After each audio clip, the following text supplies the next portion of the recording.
Lockrum from Lakeville, Minnesota. She is a health and wellness coach specializing in functional medicine.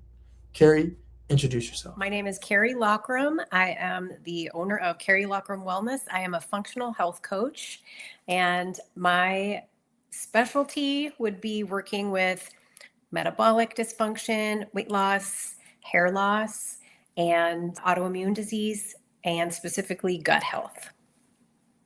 Tell the audience what is telehealth, because I think a lot of people are new to this term. I know it came out in 2020 and a lot more people are moving towards it, but what is telehealth and how would a telehealth session work with you?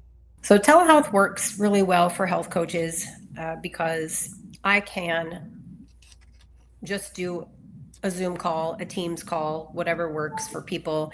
And we can meet. I don't have to have my hands on people to put puzzle pieces together for their symptoms.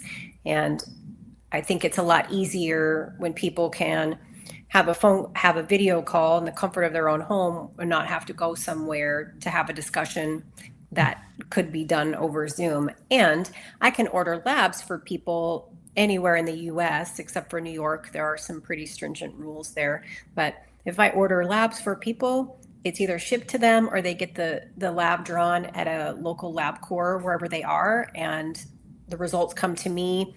And then we go over the results online. I can always share my screen. I can share that with them. I can send them their labs digitally. So it's a lot easier to do telehealth now. And that's really all we need to do. I do have some people that want to meet in person, and that's totally fine. But I think this makes it easier for people. That's interesting, especially the in person, because we have a provider, his named Jim Piconin, and he always wants that in person, or that at least that eye to eye contact.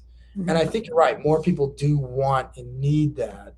So you specialize in functional medicine. And for the people watching, you'll see on the screen, decentmed.org/functional medicine is where this interview will be. What is functional medicine and why did you choose that specialty? So functional medicine is a personalized root cause approach that looks at how body systems work together. So it's not just about managing symptoms, but looking for what's driving the symptoms.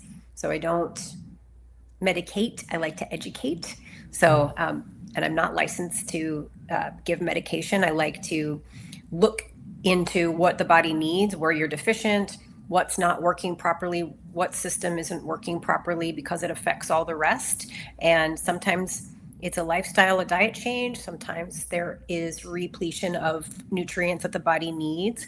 The body really works on nutrients, they aren't extra. So every process of the body requires nutrients, and that's why we have to eat. It comes through food. And if we can't get it through food because our diet is limited, um, the soil is different. So a lot of the nutrients in our vegetables and fruits aren't as great as they used to be. So sometimes there needs to be supplementation, but I like to check. I test, don't guess. I like to know exactly what people need before making recommendations for them. So the reason I got into functional medicine is I had stomach pain my whole life growing up. I didn't eat a lot because I was always in pain. I remember I would have to sit at the dinner table, you know, beyond everybody else eating dinner because I couldn't finish my plate. And I'm sure my parents just wanted me to eat. And same thing happened at school. I even remember walking around high school with a bottle of Malox because um, that's what made me feel better. I just needed to calm my stomach all the time.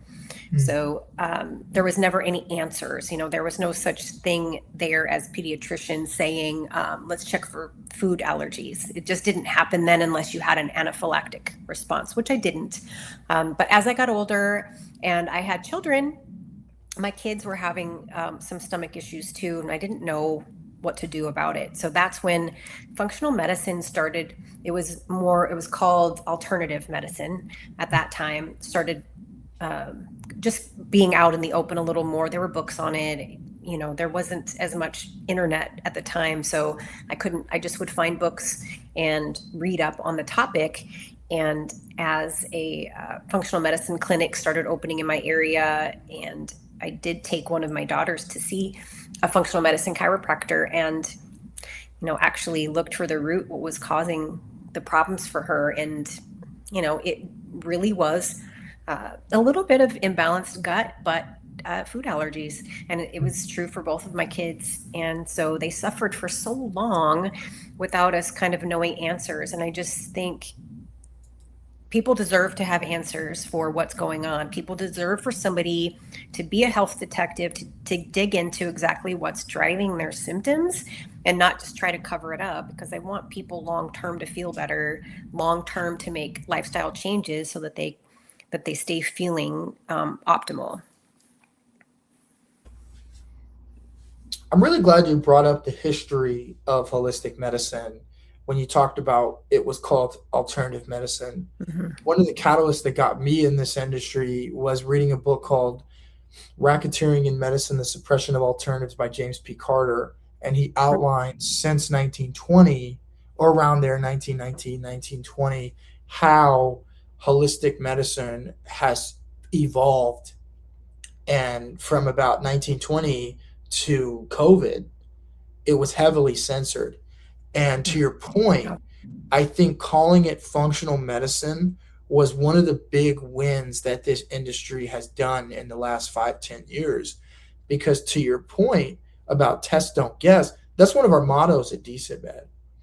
And I want to dive a little deeper into those tests, because when you think about women, and we talked about this in our Women's Health Summit last week, women were not the ones being tested on. They were essentially seen as little men in history. It was never tested for a woman. And that's why I like the idea of tests, because advanced testing is essential when it comes to populations like African Americans or women that have been silenced in the traditional health space. So what are some tests that you utilize? So I do like to see blood labs alongside of specialty labs, because I'm looking for patterns. And a LabCorp lab range is 95% of Americans. Well, 95% of Americans aren't in optimal health, so I don't think that's a fair representation of optimal health. So I do like to see blood labs and look for patterns. Are they at the top of the range or at the bottom of the range? It matters if they're not exactly where they're supposed to be. But I also like looking at I run often an adrenal panel. So there's a company called Dutch that makes an adrenal panel that I really like a lot. You can either do urine or saliva, and it gives me 4 points throughout the day what their cortisol is doing. So cortisol levels matter tremendously in the body. They affect a lot of systems. I also like, when I have somebody with autoimmune, I like to see an OAT test, organic acid test, because that it's a urine test done at home, and it measures the levels of nutrients in their body. It can tell me if there's neuroinflammation. It can tell me what the neurotransmitters are looking like. It can also tell me if there's a gut infection. Won't tell me what, but it will tell me that there is something going on with the gut. I like that. I also really like to use a stool test. It's not as fun for people to do, but it gives me a lot of information, a lot of data on what's happening with the digestive system, but also what's growing in your intestines, good and bad, because we need a good level of the keystone bacteria, but the opportunistic bacteria that are okay to be there if they're not overgrown, I like to make sure that those are being kept at bay.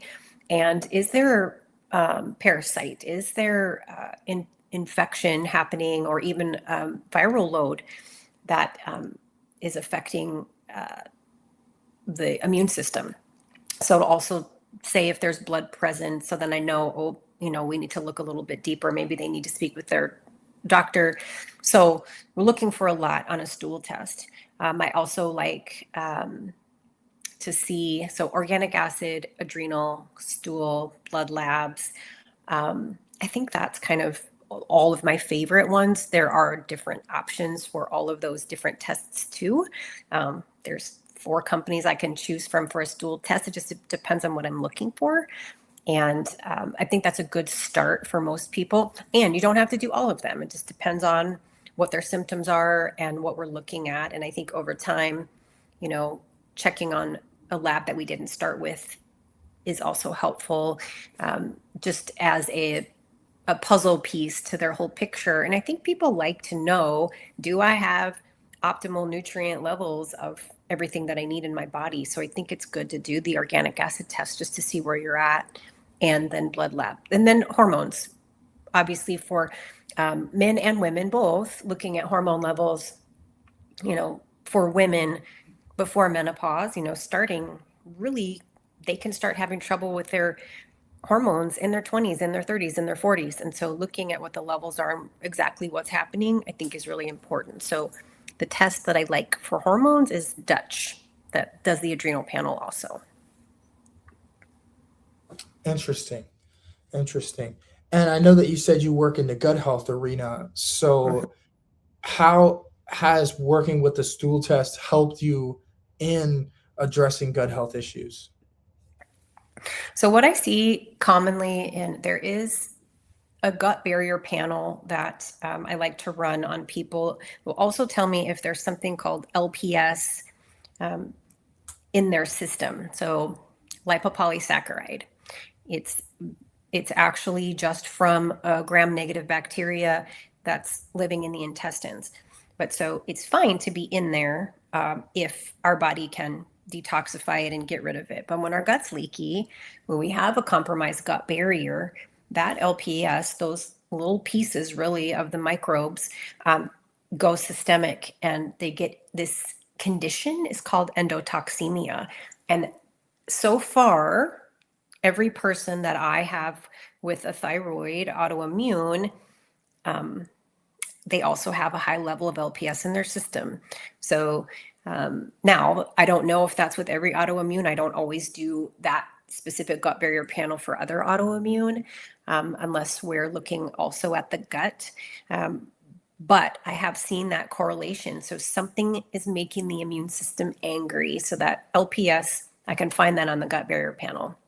I also, if there's imbalance in the gut, it's uncomfortable for people. People say, well, I used to be able to eat this and I can't eat this anymore. And I don't like people feeling miserable. I know what that feels like to have to limit your diet. So let's find out exactly what's happening. Are you allergic? Are you sensitive?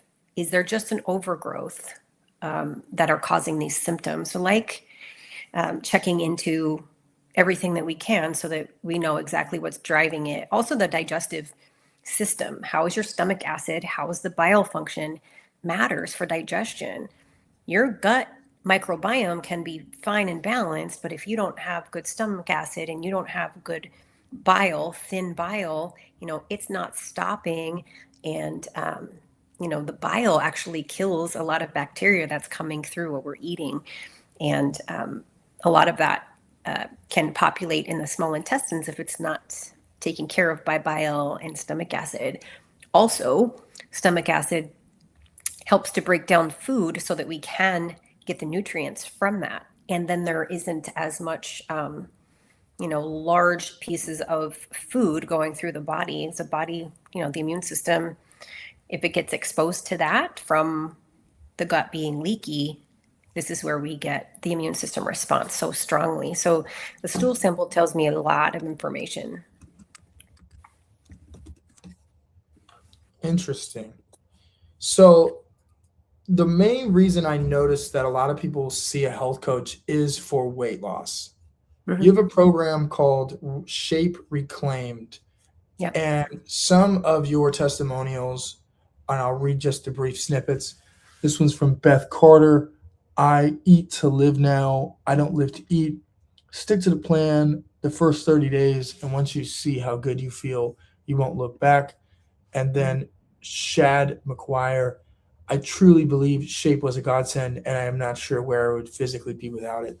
So let's dive in. What is Shape Reclaimed?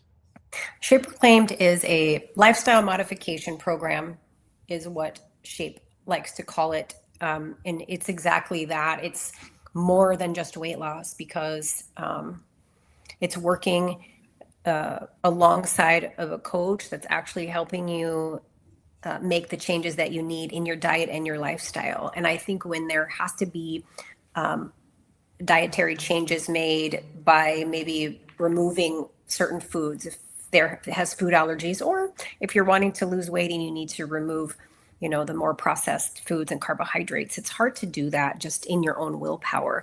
So Shape Reclaimed was developed by a naturopathic doctor, actually for his wife that was in menopause and was having some stubborn weight that she could just not drop. So he developed this. He dug into this really to help her, but it ended up being so successful that he created a whole a business out of it. So the program comes with homeopathic drops. The ingredients in the drops, I love. These drops are, they do curb the appetite. Yes, it does help with that. But it also, there are HPA, so hypothalamus pituitary and adrenal glandular in there. So what it's doing is balancing that HPA axis, which is the stress response. So our brains signal to the adrenal glands, I'm stressed, release cortisol. So when you've got a high cortisol state for various reasons, there's a lot of reasons why cortisol is high in someone's body. It raises blood sugar and insulin. You can't really lose weight when you're at a high blood sugar and high insulin all the time because your stress response. And this calms that stress response. So not only telling the body, we don't need to overdo it here, we're fine, we're safe, we're happy, also emotionally calming at the same time. So I like how I feel when I take the drops because my anxiety that I have, I tend to want to eat when I'm stressed. I'm not hungry, I just want to eat because for a minute, it makes me feel better. I don't have that when I'm taking the drops. So it makes it so much easier to remove the foods that you shouldn't be eating, whether it's for losing weight or because they're unhealthy for you and inflammatory to you. So it comes with also a urinalysis that I like to check, baseline urinalysis, and then I check it every 3 to 4 weeks. But what I'm looking for is there some ketones in the urine, but not too much? There has to be a healthy level. I'm checking for, is there glucose spilling in the urine? What is the hydration level? And what's the pH? So there's several markers on there that I'm looking for. So it's customized for that person. And it tells me how the body's responding to the diet change and the drops. Curbing the appetite, balancing the stress response, detoxing, and there's magnesium in there, and Bach flower remedies. I don't know if you've heard of Bach flower. If you've been in a natural grocery store, you might have seen them. BACH, Bach flower. They're tinctures and they're meant for anxiety. There's 3 different types in this formula. So that's also one of the amazing pieces to this, is just calming anxiety. So, and there are ingredients in there that just really put out that inflammatory fire. So people report to me all the time, I just feel like my inflammation inside of my body is coming down. And that's exactly what's happening. So a lot of weight gain isn't just fat gain, it's water from inflammation. And people are amazed how quickly, once the body starts letting go of the the water that it's storing, and their weight comes off really quickly. And so the diet modification is what's going to help then the body be a really great fat burner. So it teaches the body how to burn fat for fuel and not really just carbs for fuel. And it will go to the fat stores, burn the fat stores. For whatever reason, your body has stored fat. And typically I see people lose pretty quickly. So 20 pounds in a month, sometimes a little less. It just depends on how strict they are on the diet or how much was inflammatory weight. But beyond just the weight loss, the inflammation comes down. So then their lab markers start changing. All of the things that were showing up flagged high and flagged dangerous, that's all regulating, and you feel better anxiety wise, you feel better, inflammation comes down, and then the weight loss is kind of like the greatest benefit to it. And then you've learned to have a healthy relationship with food. You've learned what inflames you, and then you can even off the drops. Even when you go back to your regular life, you keep the weight off because you've adopted new habits. So that's why it's a lifestyle modification program. And there's a lot of touch points, so we're talking often, and I'm supporting them with recipes, with ideas of different, how do I grocery shop? How do I clean out my pantry? What sort of things should I be eating? And they have a Facebook support group, which is really amazing because the people on the support group are all doing the program together, and they really support each other a lot with food. So they talk about food a lot, and then they encourage each other all the time. And so I think that's a really great addition to this program, is the support from me quite often, but then support from the group too. Yeah, it's a great program. Experts say that between 70 and 90% of disease can be attributed to diet and lifestyle modification. And like you mentioned, that's easy to say, oh, I can just change my lifestyle and my diet. But that's where a health coach comes in, because like you mentioned, it's a lot deeper than just I'm going to eat differently or I'm going to use willpower. Like you mentioned, Right, it's right. a full landscape of, well, what is my relationship with food? One of the biggest things that nutritionists deal with is people not sticking to their diet plans. And you touched on anxiety and some mental disorders is typically the reason why. And then finally is when you look at this centennials all around the world, one thing, even though this is online, so it's a little different, but one thing that separated them from other communities wasn't the food they ate. It wasn't any kind of exercise they did, even though they all did some sort of outside activity. It was community.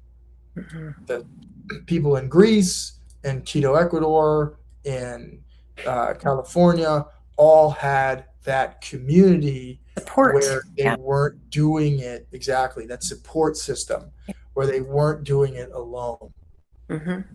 So you touched on inflammation, and back to diet and lifestyle or just disease. A lot of diseases are due to inflammation.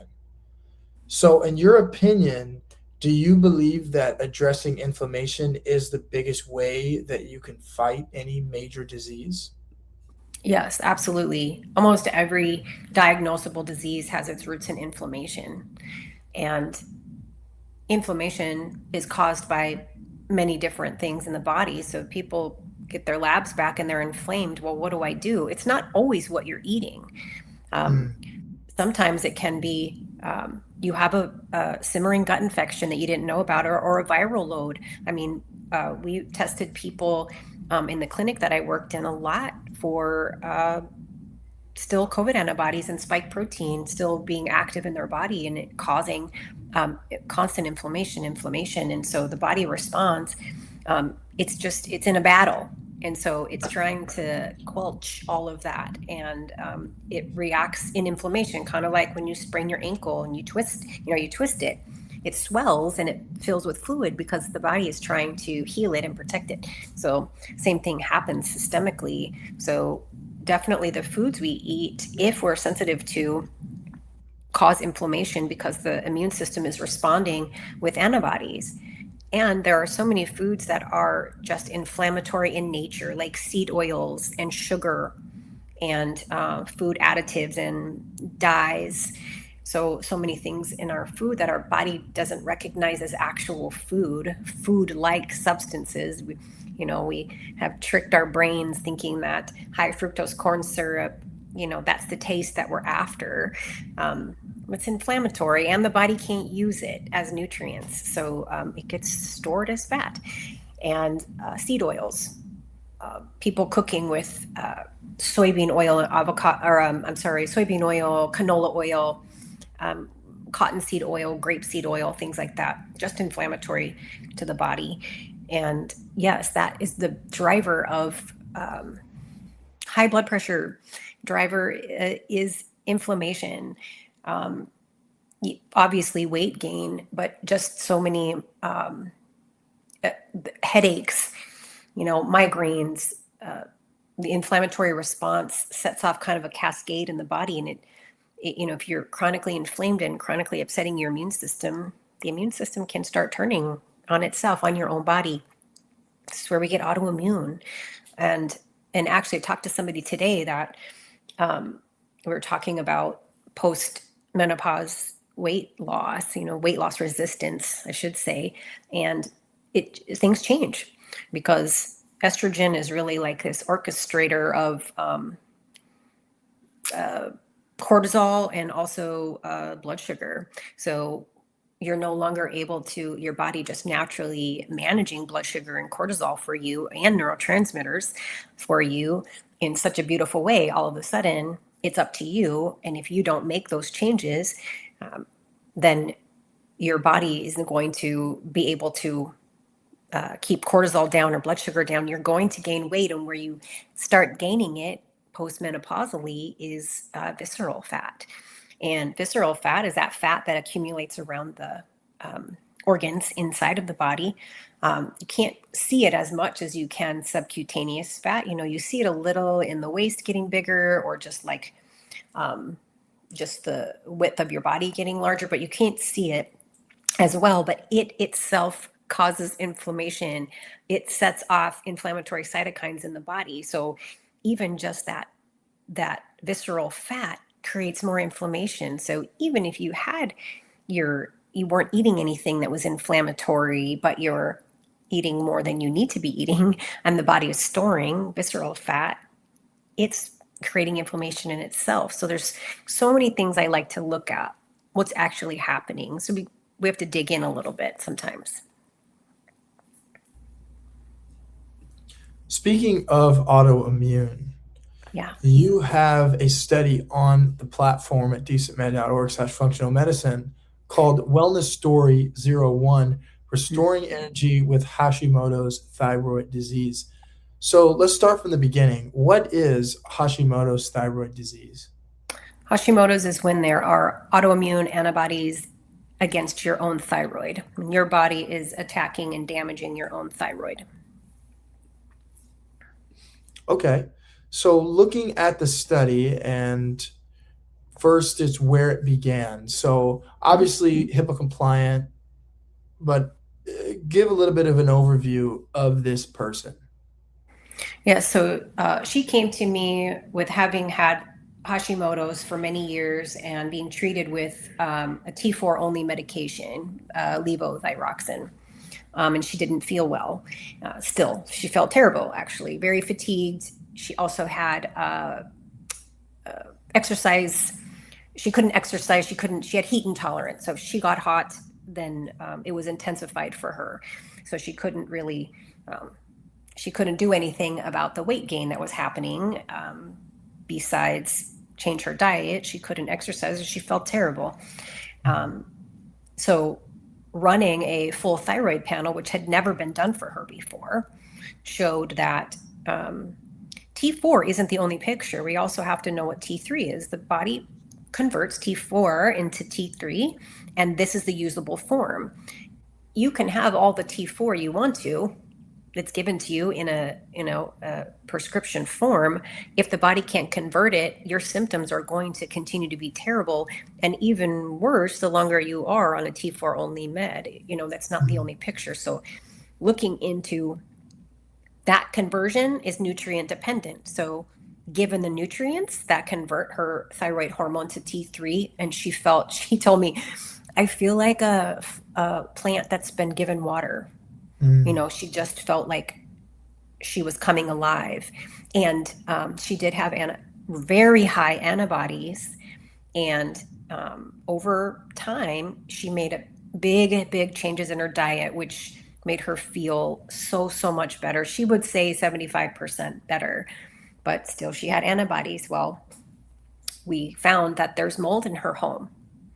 So mold in the carpet, and seems like there's mold in her HVAC system that she didn't know about.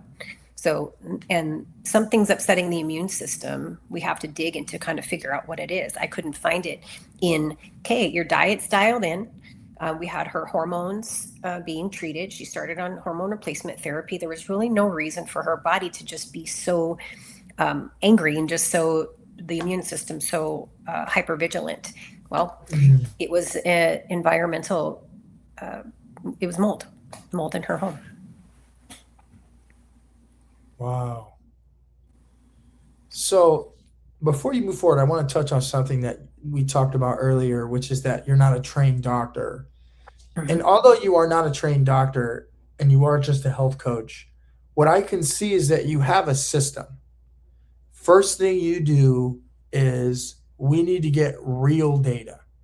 Yeah. And they do this with, at a normal clinic where they do some tests, but like you brought up earlier, they're not going as extensive as they should. And that's why a lot of people, and a lot of cases you probably have, are people that say something along the lines of, we've tried everything and we can't figure out why. Is that correct? Yes. I see it all the time. So let's dive into that personalized plan because, again, back to your system, first thing, it's test, don't guess. Mm-hmm. Then it's structure a plan around what the tests say. Mm-hmm. But there could be external factors, so we have to go as deep as we can because there could be an environmental factor.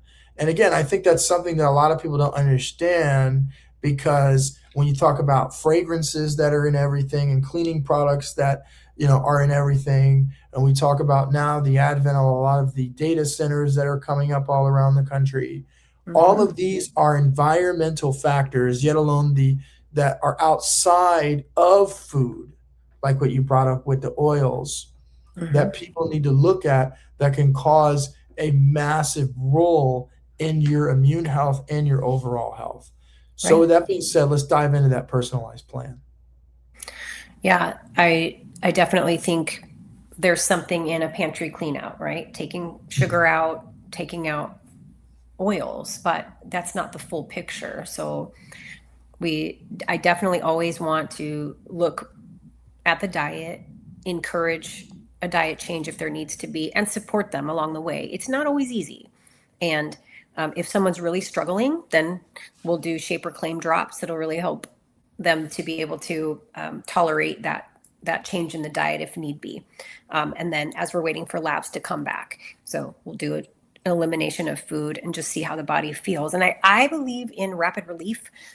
If there's something that I can do to help you immediately start sleeping, help you immediately, like today, somebody started on a program today for gut health, and she's got some gut stuff going on, and it's going to. We ordered the stool test, we ordered food sensitivity test, and a gut barrier panel. So, but that's going to take 2 weeks for it to come back, but she feels terrible now. So, I dropped off to her something that I love for when you're uncomfortable, when you're bloated and feeling miserable. So here are a couple of things I want you to try in the meantime so that you're feeling better in the meantime while we're waiting for data to come back. And then we'll have an hour long intake and go over her intake questionnaire.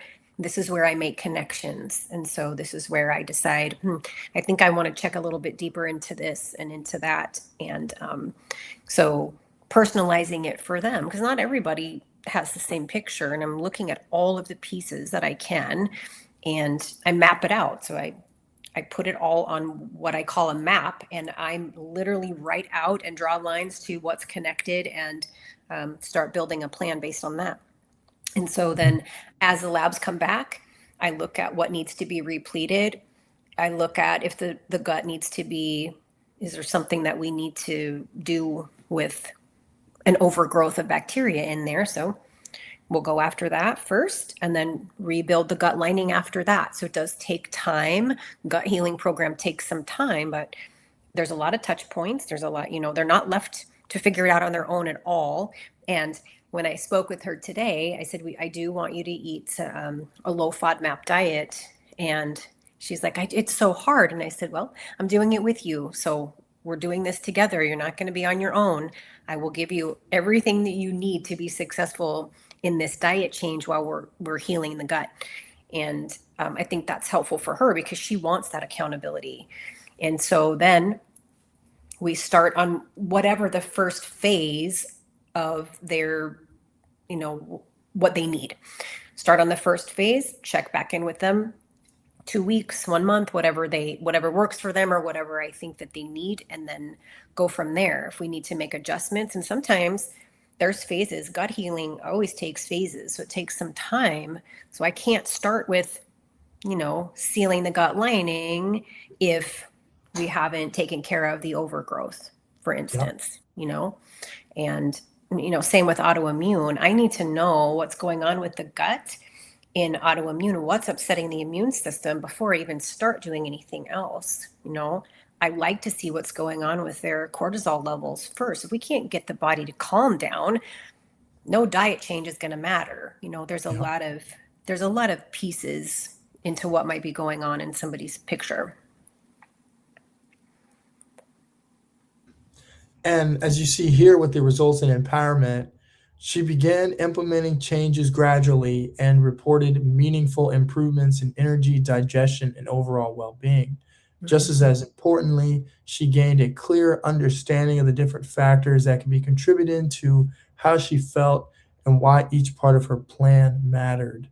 Yep. But this last sentence, I think, is what separates going to a holistic practitioner versus going to the clinic. Because as you mentioned earlier with the accountability and with walking her through, it's essentially like you have nurse duties while at the same time also help her from the medical side. When you go to a doctor, let's be honest, you spend about 90% of your time with the nurse anyway.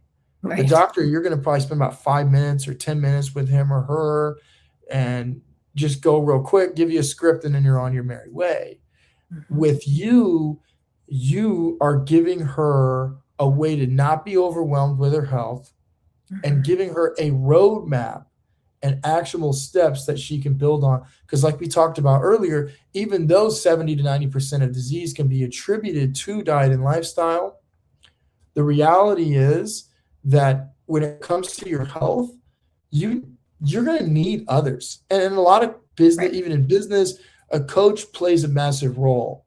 And here, if you have a autoimmune condition, you have really 3 choices. You can go to the clinic, probably get on pharma. 2, you can try to figure it out yourself. Or 3, you can see a health coach or a nutritionist. And that leads me to my next question. What separates you from a nutritionist? And then we'll go to the last part of the case study. I think our education is different. So nutrition was a part of my functional medicine training, where I learned to, we looked at all the systems of the body, and I learned to interpret labs, order labs and interpret labs and give protocols. And I think nutrition, and I haven't gone through that program, so I don't know how much they learn about labs, but they definitely learn how nutrition is so important for all systems of the body. And I wish I had a little bit more nutrition training in that aspect, as far as knowing the different diets that are available and what they're perfect for. And so this is where I do think that's what they learn more of. And so they're focusing definitely on, and food is medicine. I absolutely believe food is medicine. I just want to get a shirt that says it's food. Every symptom that it's food, because not just food causing a problem, but also food is what gives us the raw material for all of our cells and our systems to be able to do what they need to do. It's the raw material. If we're not putting it in, our body can't use it. Our body can't do what it needs to do. So it's food is always the answer. So I don't know the schooling totally for a nutritionist, but I do know that they're always going to be knowledgeable on exactly what foods are going to give you this specific nutrient that you need. And you're completely right. Food is medicine. And I think what separates you as a health coach from a nutritionist is also the way that you look at the overall picture. And that leads me to what we see here. You wrote Hashimoto's is more than a thyroid condition, it involves the immune system, which means supporting wellness requires looking beyond thyroid hormone levels alone. Gut health, nutrient status, environmental exposures, chronic stress, lifestyle, and immune function can all be important pieces of the bigger picture. By looking beneath the surface, we were able to identify areas that had previously gone unexplored and create a more comprehensive plan to support both her thyroid health and overall immune balance. And you touched on it when you spoke about food, because you look at a car. If a car doesn't have gas in it, it doesn't matter how nice the vehicle looks. Then it just Right. becomes an art piece at that point. You can go to Pet My Ride and make the car look immaculate. But if the car doesn't have any gas in it, it's not going to go from point A to point B, which is the Mhm. whole purpose of the car. It's the Right. same thing with the food. Is if we don't have the right food, then we're not going to be able to accomplish the things that we want to accomplish because we're operating on E. And like you Yep. brought up earlier, the food that we eat in a lot of cases is actually hurting us more than it's doing nothing or helping us. Absolutely. Yep. Yeah, you can you can decide, I want to inflame my body or I want to do something that's anti-inflammatory to my body. We get three choices a day. I mean, you don't have to just eat 3 meals a day, but I'm just saying, these are the times where you support your brain. You decide, am I supporting my brain? Am I supporting am I doing something inflammatory to my body, Mm. or am I inflaming it? An inflamed gut equals an inflamed brain too. And I don't think people realize that. And I also think people don't realize, and anxiety is a symptom. It's not a diagnosis. And depression is not the lack of SSRI. You're not depressed because you don't have enough Zoloft. So you need raw material for your body to even make neurotransmitters. You need cofactors like B vitamins, magnesium, iron for the conversion from the amino acid to even make the neurotransmitters. So food is everything. Food is so important. Yes, it can cause harm or it can heal. And I'm looking up on ChatGPT what the average diet for a girl 15 to 25 is, because in our summit, and you just touched on it, we talked about the women through the ages. And if you look at it, there's 0 to 15, which essentially you're just a kid, right? So your diet and what you eat is going to be based on what your parents give you. Right. And a lot of their health issues are, there really isn't that much age 0 to 15. From 15 to 25, one of the biggest problems that we see is mental health related. And a lot of times it's because they're eating dairy products, eating a lot of, I mean, I know when I was that age, 15 to 25, a lot of fast food, a lot of things that are going to deplete you. And I think to your point about depression and anxiety, when you think about, and my question for you is, what would you advise to 15 to 25-year-old girls, given what we just said, that their biggest issue is mental health related? Yeah. So giving your body the raw material that it needs to even work. It's like we have to think of our mitochondria in our cells as a motor, and it's like this finely tuned machine that gives off exhaust just like our motor does. Something has to happen with that exhaust, so we need antioxidants to get rid of that. Um, we need B vitamins. We need magnesium. B vitamins can be made in the gut, but they come from meat. And the birth control pill, over the counter birth control pill, or prescribed birth control pill, lowers B6. B6 is imperative in that neurotransmitter cascade for serotonin. If you don't have B6, you have a problem there. So it's meat. It comes from meat.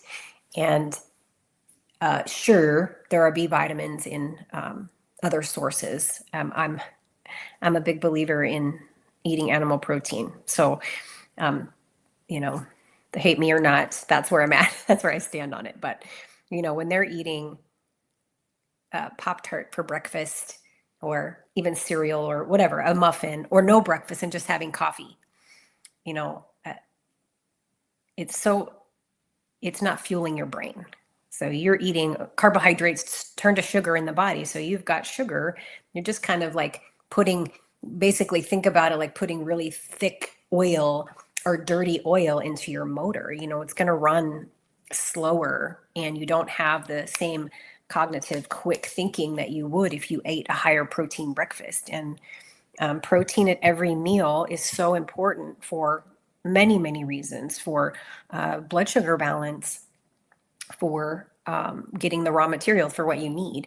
And if they're inflamed and they're eating things that turn to sugar and they're not giving their body anything that it needs, it just can't run like a fine-tuned motor. It just won't do that. And that eventually starts causing, just being inflamed alone can cause brain fog, and they're tired because they don't have fuel. If I don't eat well, I'm tired because I didn't have enough fuel for the day. I know that you need bare minimum of 1,200 calories just for your organs to work, so you have to eat enough food, but eat enough of the healthy food. And fiber is so important for the gut. So fiber is so important. It's food for our microbiome. And I don't see a lot of teenagers, making sure they've got, 2 forms of vegetables with every meal that they eat, especially breakfast. Who eats vegetables for breakfast when they're 16 years old? They want to eat pizza, leftover pizza, cold pizza. They want to eat what their friends are eating, and they want to go to, luckily now there's a little bit better choices for fast food than when we were younger, but still you can make a little bit better choices, or don't do it. If I have a teenager as a client, I will say, eat before you go. You don't have to go to that birthday party or that get together and eat pizza with everybody. And if you don't want to tell people that you have a gluten problem, I understand. That's okay. Just eat before you go so you're not hungry. And it's okay to say that. And, it's not worth how you're going to feel. And long term, I even said that today to the client I was talking to, you can mitigate the symptoms of eating something that you're sensitive to, right? Your bloating or stomach ache or even diarrhea, your body manages it and you feel better tomorrow. However, you're upsetting your immune system every time you do that. So there's always going to be an immune response. And if you keep doing that over years and years, and then we wonder why we get a thyroid autoimmune disease, so it doesn't just happen one day. It's months and months and years of us not giving our body what it needs and not supporting it, even with enough calories. I think the brain can't work on not enough calories. And it's sad that is, that age group, I think 12 to 20, 22 is where, they're probably not getting enough calories too. And because you have a daughter in this age group. I have 2. Oh, yeah. Yeah. I have one beyond the age group, but yes, I do know. Yes. Yeah. And to your point that you brought up, the first thing I want to say is about the animal protein. I remember when I first created this platform, I was big on being vegan. I believed in Dr. Sebi. And now, after speaking with 40 plus of you, I've learned that, first of all, because I wanted my mom to be vegan and my dad and everybody, I've learned, number one, that vegan for women, especially postmenopausal women, is actually more detrimental than helpful. And that it's more along the lines of getting rid of the bad stuff that you eat versus just getting rid of everything and being vegan. And then the other point is, when you bring up the fact that what these kids are eating is destroying their bodies, People don't think about the future. I think I started thinking about the future, and I'm 29, maybe at like 27. And I do now, obviously, as a business owner, I think about the future a lot more. But these 22-year-olds, 17-year-old, they're not thinking about the future. So they're not thinking about, what is my body going to feel like from eating this crap 10 years from now? They don't think that way. Right. Most of the time, they can't even think about 24 hours. You take away a kid's phone for 24 hours and they're going crazy. Yeah. So I think that plays a massive role, is the environment too. Because for 15 to 25-year-olds, you brought up their friends, they have the internet. When you have bad gut health and then anxiety and depression, or just poor mental health, well, now you can be influenced more by these. Yes, And absolutely. now it's a cycle where you have the anxiety, you have the depression. I mean, it's insane how many kids I see that have depression, anxiety, or some kind of on the spectrum or something, and they tout it. They're proud of it. They let people know, I'm on the spectrum. You should be too. I have anxiety, I have depression, I take Zoloft, I take this pill, I take that. And it's like, this is not what kids should be, or teenagers, or kids in people in their 20-year-old should be. And you Not a touched it. badge. Yeah, it shouldn't. And especially not at 15. And it's because of the food, and that's why they need someone like you, because it's the food and it's the way they can handle the environment that they're in. Because I'll be honest, there's going to be anxiety driven situations in your life. There will be situations where you're sad in your life. There'll be situations where you don't want to get up and do anything. But that doesn't mean that it should snowball into anxiety or depression on a long term.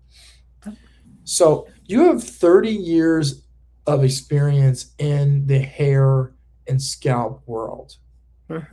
Yep. And we talked a lot about what you have done for gut health and autoimmune disease. Well, you also have a My Functional Hair Loss program combining a functional medicine assessment with those years of experience, evaluating both what's happening inside your body and the condition of your scalp follicles. I know that 80 million Americans, 50 men, 30 women, experience some kind of hair loss or hair thinning. So you have a pretty big market. Yeah. Tell us a little bit about your program for hair loss. Yeah. So as a hairdresser, we would treat hair loss topically.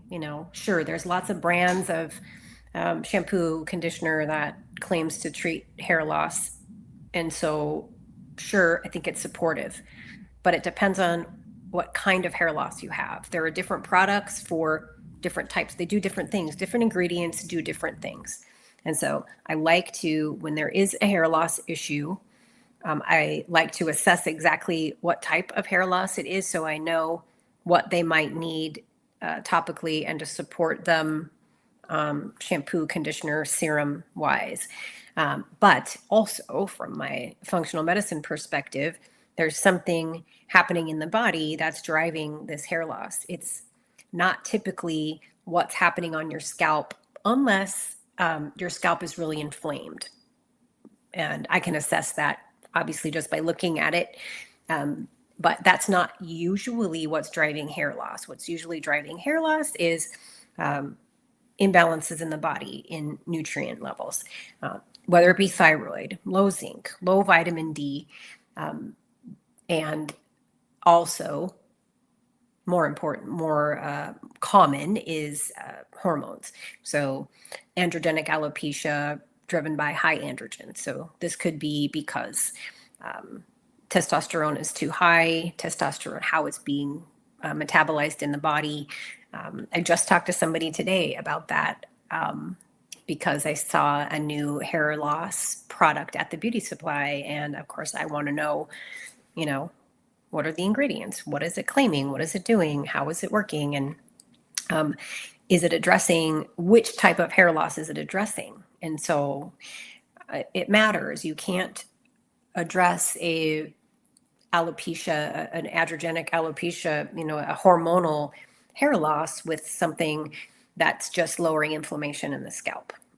It's not going to help. It's not balancing the hormones. And there's actually these conversions happening in the follicle. So giving the body what it needs, stopping a certain action that's happening, dealing with testosterone in the follicle, something that some ingredients can do. So I like to assess what's going on exactly. So I like to look at labs again. So blood labs and a hair loss client labs are going to look very different than somebody that is there for weight loss or for hypertension or something like that. So I'm looking at nutrient levels, but also how I like to do Dutch test in that case, because then I can see exactly how the hormones are being metabolized, because this is where the issue lies for a lot of people. So the same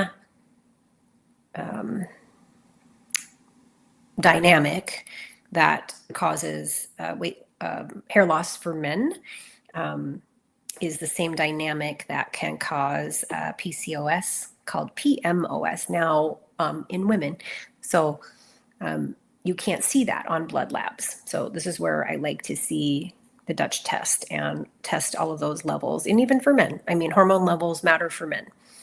And but also an inflammation greatly affects how your testosterone is metabolized through the liver. So what pathway it takes is informed by inflammation. So genetics also, but also inflammation. So I like to know what's going on internally, what's the type, what's your history, what's your genetics, all of that matters. And also what can we do topically and make sure that they have the right support. And then there's even a treatment that I can do in the clinic in the salon that is like a dermal roller, kind of like you would be dermal rolling your face, dermal rolling on the scalp, and then putting stem cell serum in there to encourage new hair growth. So that is part of my hair loss program too, when it's appropriate. And so, yeah, it's definitely melding the two of my worlds together, being a hairdresser and also a functional health coach. This is where those worlds can kind of come together, is treating hair loss. What is your why? Well, it goes back to me going through my whole life and suffering with pain and not being able to eat very much and not getting help. And then my children both having the same issues, and not exactly the same, but still gut stuff, and no one could help them.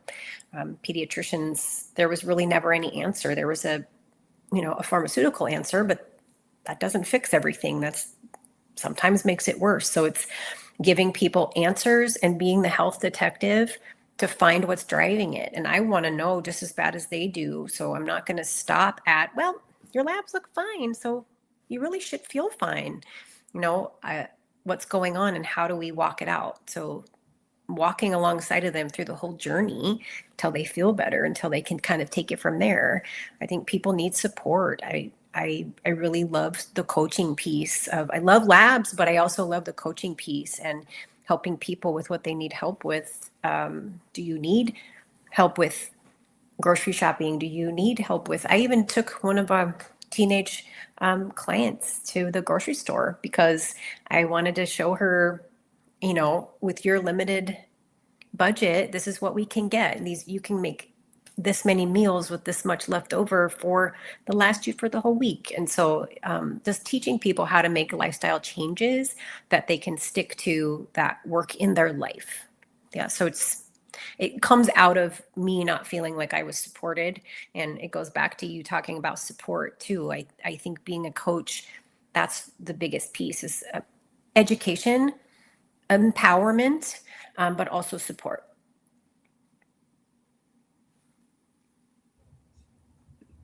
Wow. We really touched on everything this last hour. So my final question for you, Carrie, is tell the audience what you're working on and what you have going this month. I know that she potentially will be speaking at our August 28th addressing diabetes summit. Mhm. But anything else, you have the floor. I'm working on, I see a lot of people that are, I talk to a lot of people that are on GLP-1. They're given GLP-1 by their doctor. And I don't think people should do GLP-1 without being coached. I think there needs to be a lifestyle and obviously a diet change so they have long-term success. So I created a guide. It's on my website to help people with not losing muscle mass. Why you do lose muscle mass, you don't have to, and how do you keep that from happening, and just supporting their journey on GLP-1.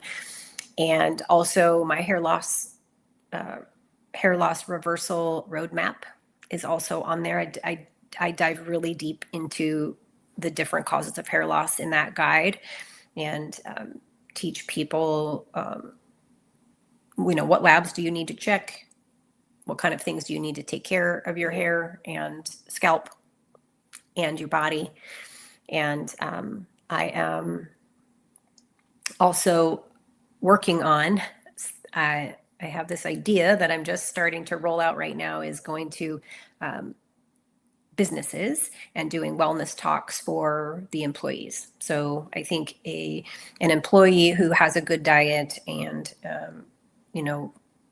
understands lifestyle changes and diet changes, they're healthier. The year that my daughter was seeing a functional medicine doctor and never ate sugar. She didn't eat sugar, gluten, or dairy for one whole year, and she never got a single cold that entire year. And she was 9. And so it matters what your lifestyle is like, what you're putting in your body, and this can keep employees from calling in sick. So there's going to be it. I think it's advantageous for an employer to have wellness talks for their employees, and also offering them, if they needed to dig in a little bit deeper to certain issues that they have, then we can do that. But I do think education is helpful, and so that's my next kind of journey that I'm going to start implementing here soon.